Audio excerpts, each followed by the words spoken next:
टाटियो बच्चों अस्सलामु अलैकुम वरहमतुल्लाहि वबरकातुहू 8th क्लास बच परान civics lesson number 2 understanding secularism तो टाटियो बच्चों अस पोर इस ब्रोट अमुक ये लेसन और मे समझे तो ये secularism क्या गो तो आज करो अमिक टेक्स्ट बुक क्वेश्चंस तो गोबरो गोडनुक सवाल list the different types of religion practices you find in your neighborhood यानी तोश लेखन तुहज हमसायगी मज कुम मजहबी प्रैक्टिस गसान यानी कुम कुम मजहबी प्रैक्टिस तोह अंद पक गसान तो टाटियो बचो अमुक आंसर लिखियो तुम नंबर 1 इस्लाम यानी चूँकि सान यथ माशाअल्लाह सारी मुसलमान तो अमुक आंसर लिखो गोडुक इस्लाम रिलीजन और प्रैक्टिस क्या करान नमाज इन मॉस्क्स इस्लाम ये गो रिलीजन और प्रैक्टिस करान नमाज इन मॉस्क्स यानी मस्जिद मज नमाज अदा करान दोयम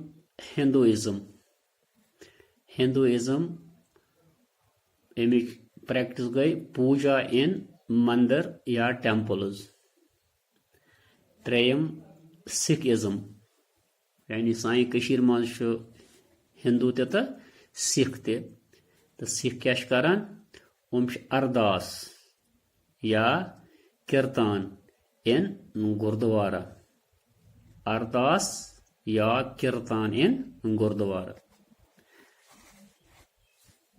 all persons enjoys freedom of religion तो सारी मज़ाहिब आज़ादाना तौर पन पन्न मजहबन हज एंजॉय करान यानी मुसलमान आज़ाद पट मस्जिद में नमाज परान हिंदू मंदिरन मज पूजा करान तो सिख अरदास या कीर्तन गुरुद्वारन मज करान टाटो बच्चों question number 2 will the government intervenes if some religion groups say that their religion allows them to practice infanticide?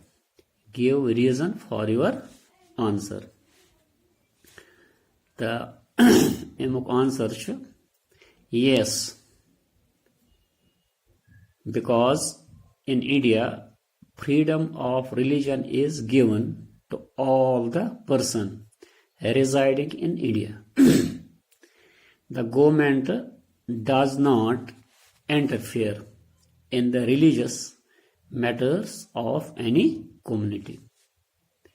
यानी हिंदुस्तान मज तमाम मजहबन आज़ादी तो गवर्नमेंट कुन त मजहबस मज मुदाखलत करान की टाटो बच्चों त्रेयम question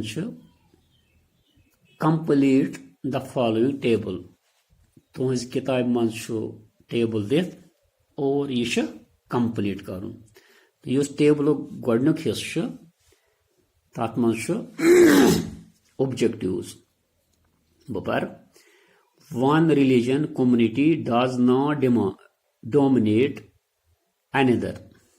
The state does not enforce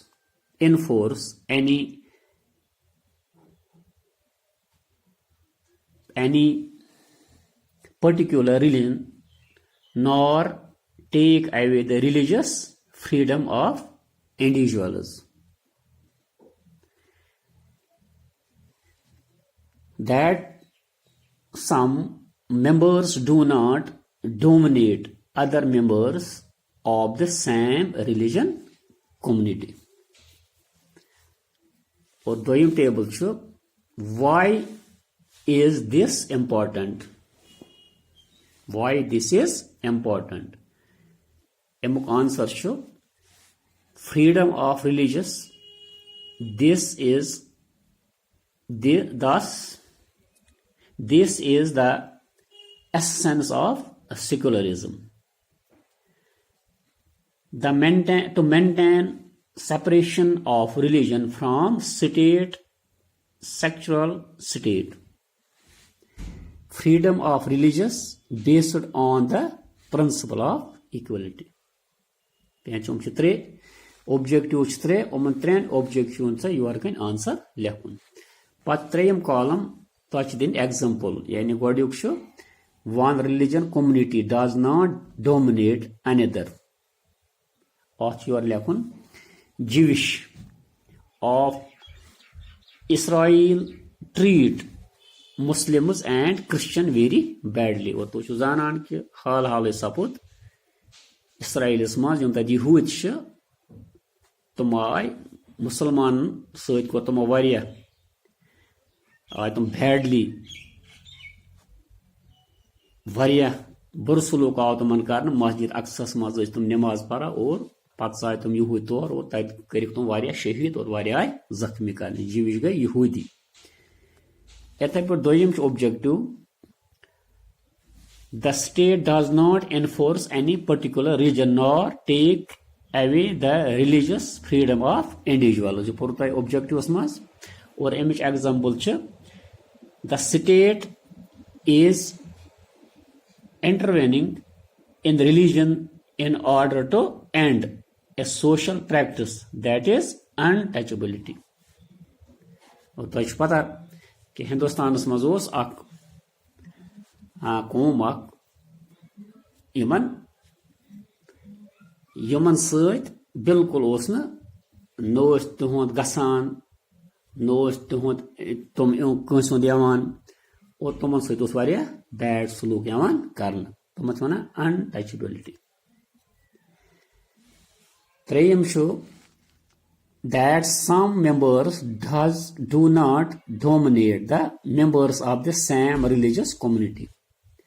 Image example ch practice of untouchability followed in Hinduism. The you go image example. The आज करो इस समय इतना क्वेश्चन और तो इतने जो क्वेश्चन पन कॉपी पे इंशाल्लाह मजीद क्वेश्चन करो सुबह आज गो युत वसलाम.